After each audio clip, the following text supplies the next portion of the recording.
Hello बच्चों, कैसे हो। आज हम स्टार्ट करेंगे क्लास 10th लाइफ प्रोसेस का अगला topic, respiration system in human being. Respiration system in human being. और जो हमारा इससे पहले जो हम टॉपिक कर चुके हैं वो डाइजेस्टिव सिस्टम और फोटोसिंथेसिस प्रोसेस कर चुके हैं।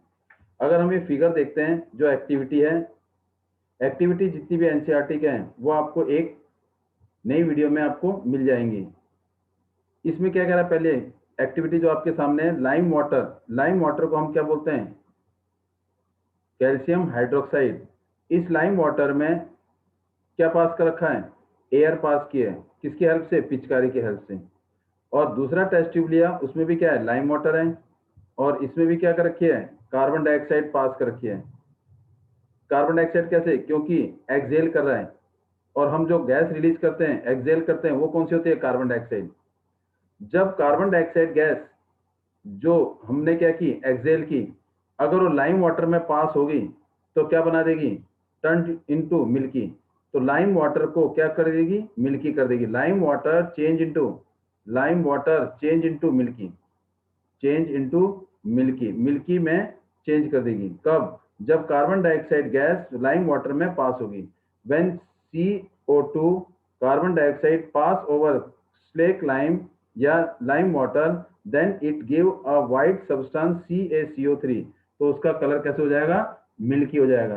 तो ये बता रहा है कि carbon dioxide which is present in atmosphere, वो जो है लाइम वाटर का कलर व्हाइट में चेंज हो जाएगा, मिल्की में चेंज हो जाएगा। तो ऐसे ही जो हम ग्लूकोज, जो फूड, जो ग्लूकोज की सिंपलर की फॉर्म में मिलता है, सिंपलेस्ट फॉर्म में मिलता है during the process of digestion, तो वो जो फूड है वो क्या होता है? ब्रेक डाउन होता है। और ब्रेक डाउन मीन्स किसकी प्रेजेंस में? ऑक्सीजन की प्रेजेंस में। जो फूड है, जो ग्लूकोज, जो food in form of food, वो क्या होता है? ऑक्सीजन के साथ रिएक्ट करता है। It mean in presence of oxygen the food is oxidize. और फूड क्या होता है? ऑक्सीडाइज होता है। और ऑक्सीडाइज फूड का होना मीन्स फूड को सिंपलर फॉर्म में और कन्वर्ट करता है। ग्लूकोज जो है पहले से ही सिंपलर फॉर्म में है, वो जो ग्लूकोज है फिर दोबारा टूटता है और वो ऑक्सीडाइज होता है। और ऑक्सीडाइज होने के बाद हमें क्या मिलती है? एनर्जी मिलती है। और इस to get the energy by the oxidation of food, food के ऑक्सीडेशन से हमें क्या मिलती है? एनर्जी। और इस प्रोसेस को हम रेस्पिरेशन प्रोसेस कहते हैं। तो रेस्पिरेशन प्रोसेस हमारे को क्या देता है? एनर्जी देता है, टू गिव अस एनर्जी। अब इसमें जो फूड है वो ब्रेक डाउन कैसे होता है? सबसे पहले जो हमारे पास जो फूड अवेलेबल है वो ग्लूकोज की टर्म है। जब फूड जो है ग्लूकोज है, जिसमें कितनी मॉलिक्यूल है? कार्बन मॉलिक्यूल, 6 कार्बन मॉलिक्यूल है। C6H12O6, ये ग्लूकोज है। जैसे ये फूड जो है ग्लूकोज सिंपलेस्ट फॉर्म में हमारी बॉडी के अंदर गया, बॉडी से ब्लड में मिला, और ब्लड से सेल में गया, हर सेल में गया। तो सेल के कौन से पार्ट में? सेल के हमारे 3 लेयर हैं। सेल के हमारे 3 पार्ट है। अगर ये सेल है तो ये क्या है? न्यूक्लियस। और ये क्या है? Cell membrane. ये हमारा न्यूक्लियस है। ये क्या है? न्यूक्लियस। और ये क्या है? सेल मेम्ब्रेन या प्लाज्मा मेम्ब्रेन। और इन सेल मेम्ब्रेन या प्लाज्मा मेम्ब्रेन के बीच में और न्यूक्लियस के बीच में क्या होते हैं? सेल ऑर्गेनिला होते हैं। क्या होते हैं? सेल ऑर्गेनिला। और ये जो सेल ऑर्गेनिला होते हैं, they perform the specific function. ये अपना एक पर्टिकुलर काम करते हैं। जैसे ही ग्लूकोज सेल के अंदर गया, सेल में क्या होगा? सेल में ये जो फ्लूइड स्ट्रक्चर है, ये क्या है? साइटोप्लाज्म। क्या है? साइटोप्लाज्म। सेल जो है, सेल में एंटर करते ही सेल के कौन से पार्ट में एंटर करेगा? साइटोप्लाज्म में।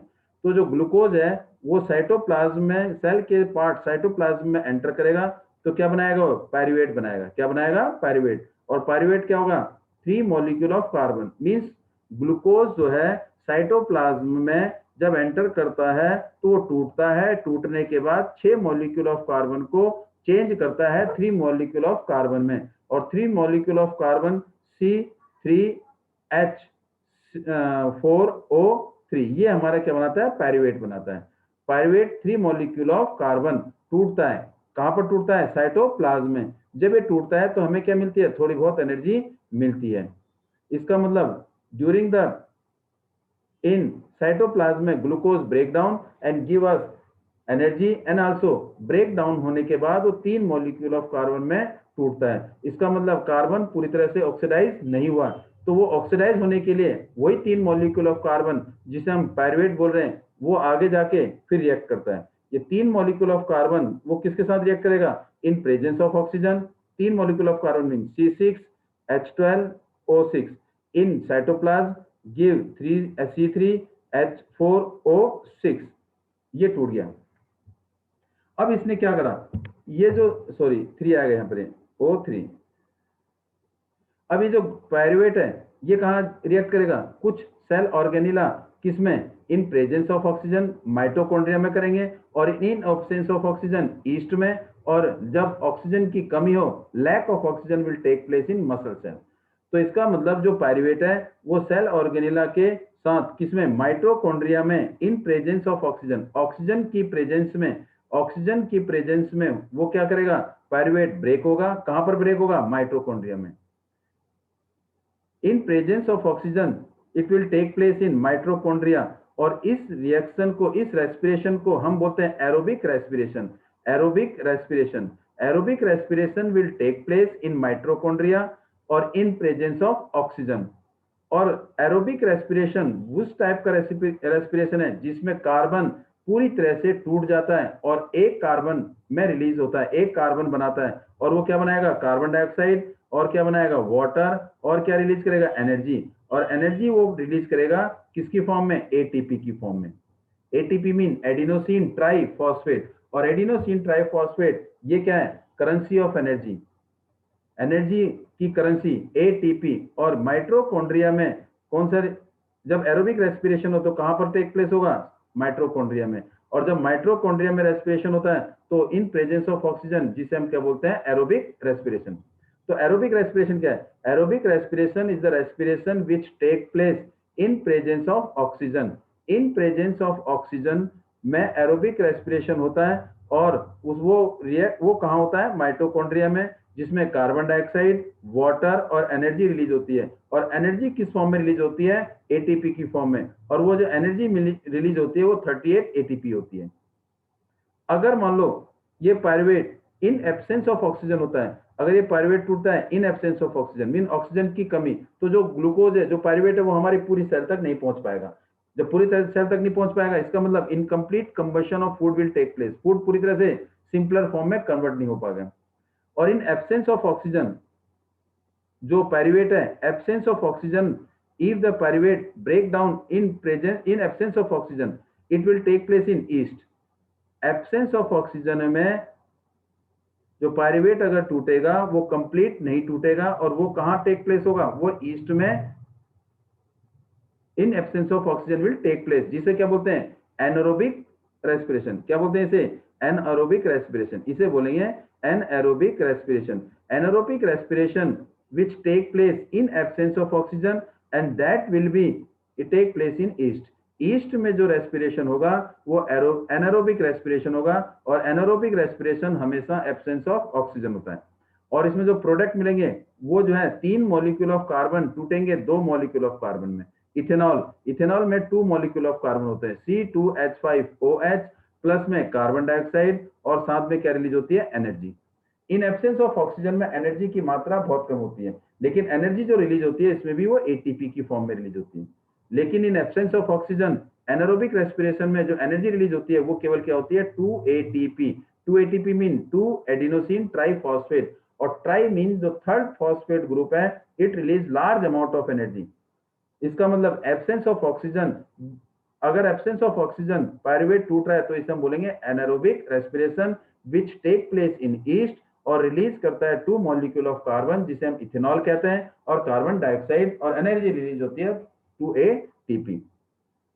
लैक ऑफ ऑक्सीजन, अगर मान लो ऑक्सीजन की कमी हो जाए, तो ऑक्सीजन की कमी means in lack of oxygen, जो लैक ऑफ ऑक्सीजन जो पायरुवेट है वो हमारे मसल सेल में टूटता है और मसल सेल में ब्रेक होता है। It will take place in muscle cell.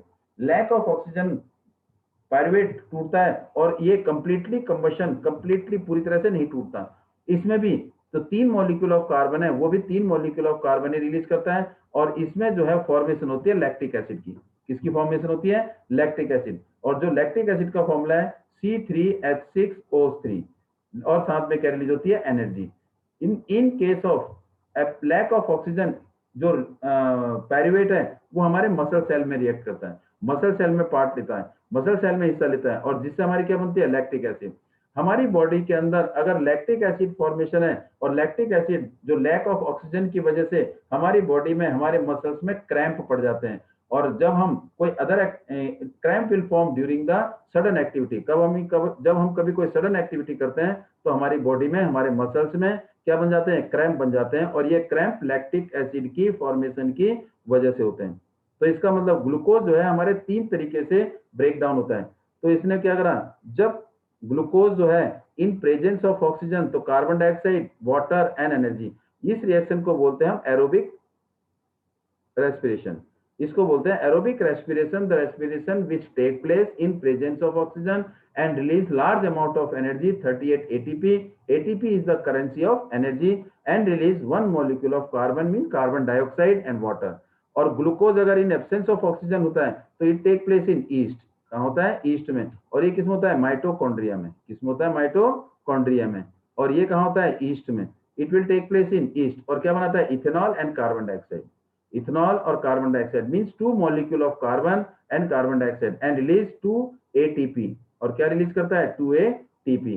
Glucose फिर lack of oxygen, it will take in muscle cell. ये कहां लेता है, मसल सेल में होता है, और बनाता क्या है, lactic acid. It form lactic acid C3H6O, C3H6 और O3, it form lactic acid. ये लैक्टिक एसिड अगर बॉडी के अंदर फॉर्म होता है तो सडन एक्टिविटी की वजह से हमारी बॉडी में क्या बन जाते हैं, क्रैम्प बन जाते हैं। Cramp will form in our body due to the lack of oxygen. इसके बाद हमारा क्या है, जो अब देखते हैं क्या है। देखिए ध्यान से, जो टॉपिक है उसे हम पूरी तरह से फिर डिटेल में पढ़ेंगे। जो हमारा रह गया, देखिए, respiration is the biochemical process in which the oxidation of food take place and release energy.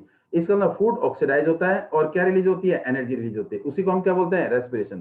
तो रेस्पिरेशन के प्रोसेस में फूड ऑक्सीडाइज टूटता है, ऑक्सीडेशन रिएक्शन टेक प्लेस होता है, और हमें क्या मिलती है, एनर्जी। तो रेस्पिरेशन में एनर्जी रिलीज होती है, तो इस टाइप के रिएक्शन को हम एक्सोथर्मिक रिएक्शन भी कहते हैं। एक्सोथर्मिक रिएक्शन भी कहते हैं। और रिएक्शन क्या है, this is respiration reaction. Glucose C6H12O6 react करेगा ऑक्सीजन के साथ, तो oxidation of food will take place, और क्या रिलीज करेगा, कार्बन डाइऑक्साइड और वाटर, और प्लस में एनर्जी रिलीज करेगा।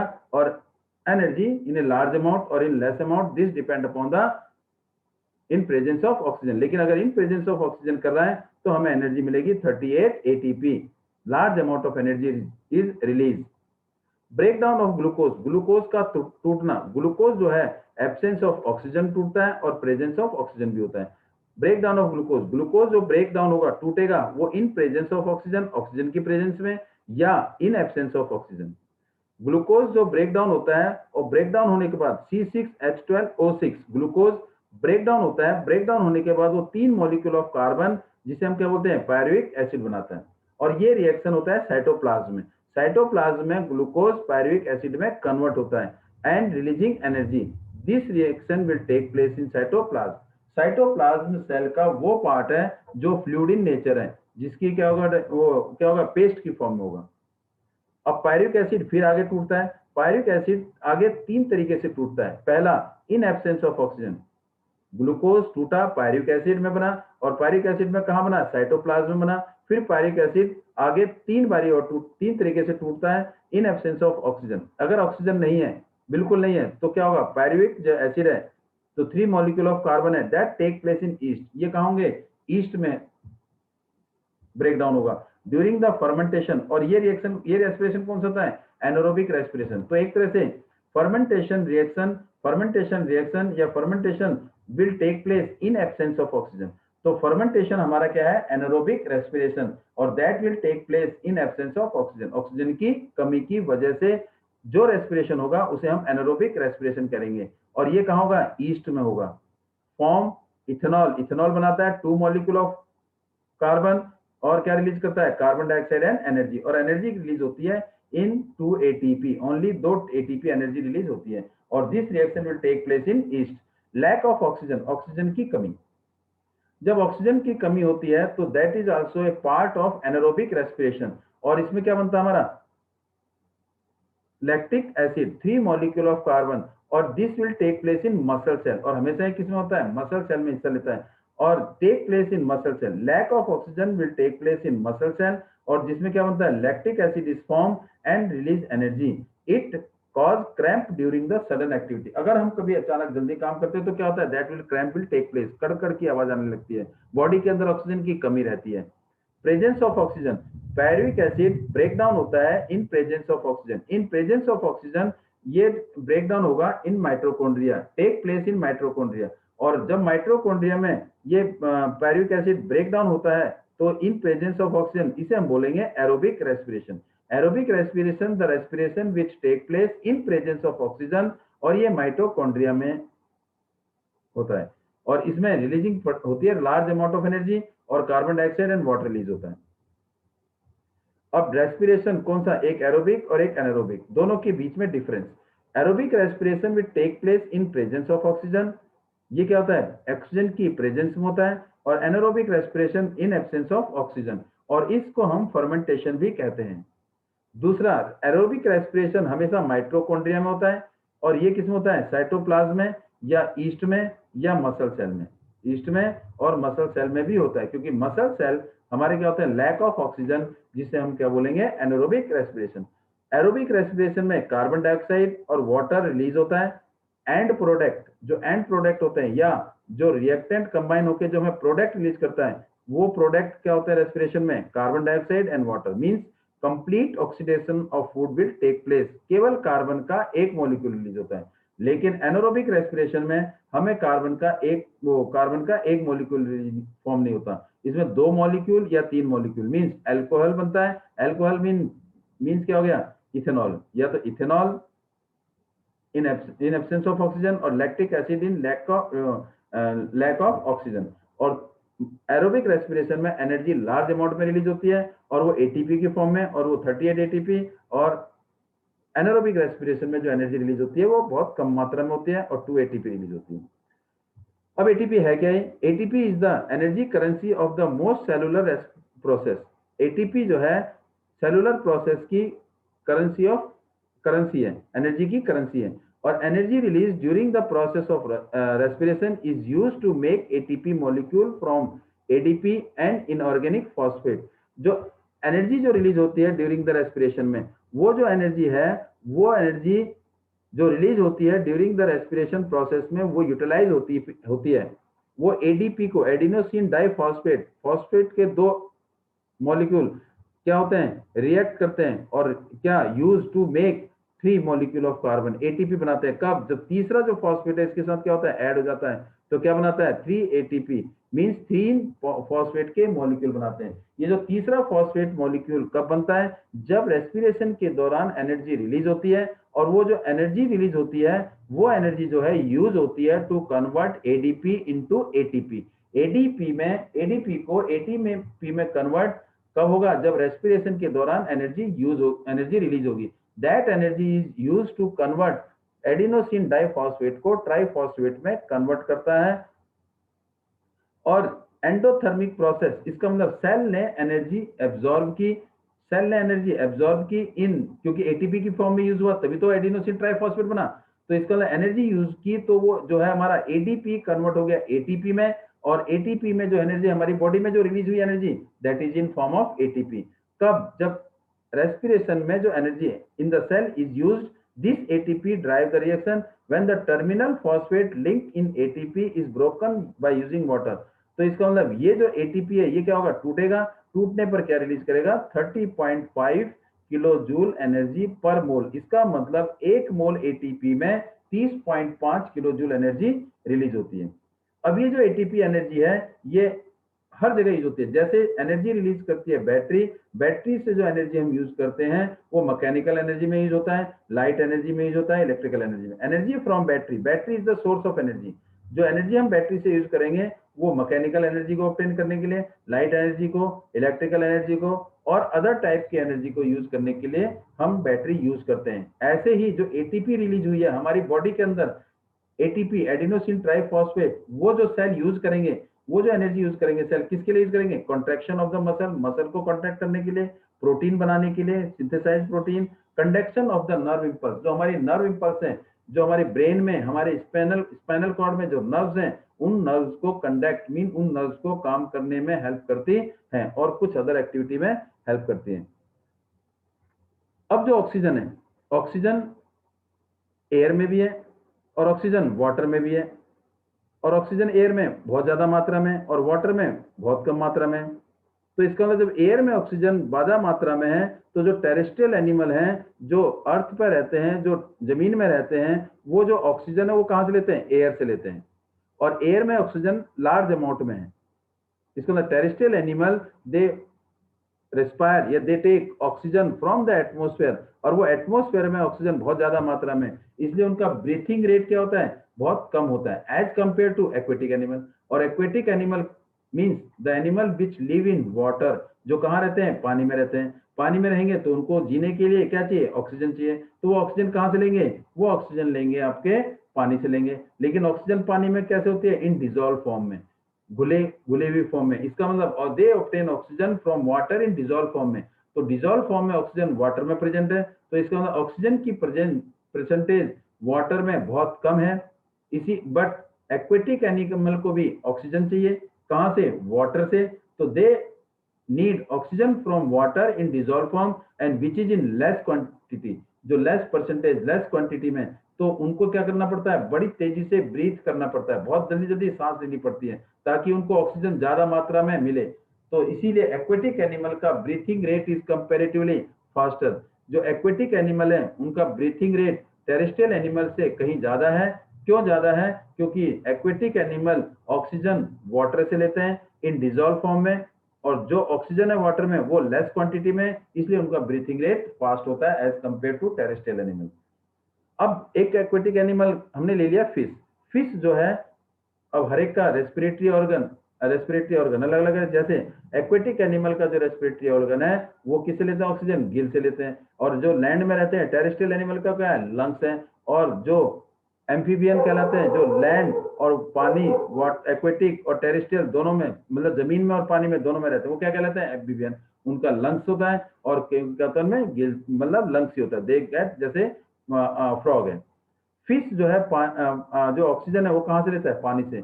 और पानी से किस फॉर्म में? डिजोल्व फॉर्म में। तो फिश क्या करता है? बड़ी तेजी से पानी को मुंह में क्या लेता है? बड़े हाई प्रेशर से दे टेक वाटर।